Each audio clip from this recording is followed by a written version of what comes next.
Қазіргі таңда жас мамандар мемлекеттік қызмет туралы заңға сәйкес төменгі лауазымдардан бастап сатылап өсу жолымен жоғары лауазымдарға қол жеткізе алады. Ол үшін білім, біліктілік, іскерлік қабілет қажет. Жаңақорған ауданы Әбдіғаппар ауылы әкімдігінің бас маманы Жасұлан Асанұлы жақында ғана меритократия қағидасы бойынша, яғни әлеуметтік шығу тегіне және қаржылық жағдайына қарамастан қызметте бір саты жоғарылады. Меритократия әлеуметтік шығу тегіне және қаржылық жағдайына қарамастан билік басына ең қабілетті адамдар келу керек дегенді білдіретін қағида. Жасұлан Бейсенбеков аудан әкімдігінің цифрлық технологияларды дамыту және мемлекеттік көрсетілетін қызметтердің мониторингі бөлімінің басшысы. Бұл қызметке ол бірден келген жоқ. Алдымен 5 жыл ауылда бас маман болып еңбек етті. Мен өзі жалпы Қырғыз ауылдық округ әкім аппаратында бас маман болып 5 жылға жуық жұмыс жасадым. Жалпы мемлекеттік қызметшінің көтерер жүгі ауыр, жауапкершілігі мол, сонымен қатар абыройлы жұмыс. Мемлекеттік қызметші барлық жағынан үлгі болуы тиіс деп есептейміз. Яғни ол және белгілі бір ортада өзін дұрыс ұстай алу керек, дұрыс тәрбиелей алуы қажет. Сонымен қатар дұрыс тәрбиелей отырып, басқа жағынан үлгі бола алуы тиіс қалған адамдарға.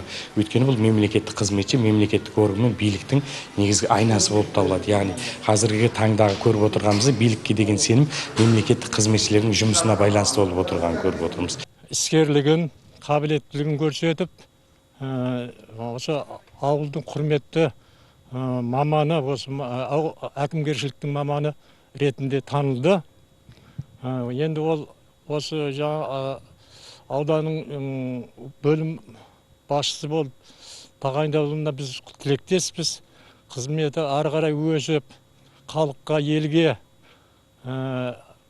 қызмет жасай беруіне тілектеспіз. Халықпен тығыз байланыс жасап, елдің мұң-мұқтажын тыңдай алатында, оның бір шешімін табуға жол көрсетіп жіберетінде мемлекеттік қызметші. Сондықтан бұл үлкен жауапкершілікті, білім парасаттылықты қажет етеді, дейді кейіпкеріміз. Жалпы аймағымызда 3,5 мыңнан астам мемлекеттік қызметкер бар екен. Олардың 92% жоғары білімді азаматтар. Ауылдық округ әкім аппаратында маман жұмысынан бастап, бүгінгі таңда осы бөлім басшы лауазымына дейін өсіп отыр. Ол өзінің білімділігін, қарым-қабілетінің арқасында деп ойлаймыз. Яғни бұдан біз аңғарамыз, бүгінгі таңда білімді жас кадрларға кәсіби өсуіне мол мүмкіндіктер жасалған. Бүгінгі таңда аудан бойынша 224 мемлекеттік қызмет штат қарастырылған. Жыл басынан бері есептік кезеңге бізде 37 рет конкурстар өткізіліп осы лауазымға. Олардың ішінен 23 қызметкер меритократия қағидасы бойынша, яғни өсу сатысы бойынша мемлекеттік қызметке тағайындалып отыр. Мемлекеттік органда өткізілген бірінші және екінші этап ішкі конкурстардың нәтижесімен лауазымға қабылданған азаматтардың 78,8% жоғары лауазымдарға тағайындалып отыр. Өткен жылдары бұл көрсеткіш небары 62-63 ғана, орташа 62-63% ғана құрайтын. Бүгінгі күннің өзінде жастардың үлесі де артып келе жатыр. Қызылорда облысында 3,5 мың мемлекеттік қызметші еңбек етсе, оның 600-ден астамы, яғни 7,1% жастарды құрап отыр.